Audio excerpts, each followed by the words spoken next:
కవ్విస్తున్న నీ కళ్ళు కైపెక్కించే పోకళ్ళు కాటేస్తే కాదంటానా ఇప్పుడైనా వయసేమైనా సొగసేమైనా మరపించే మనసేమైనా నవ్వు నవరాత్రి నీ కోసం తీసుకువస్తున్నా మైనా ఏమైనావే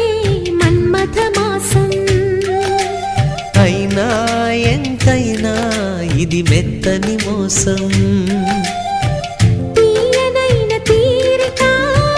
తీర్చమంది కోరిక నీకు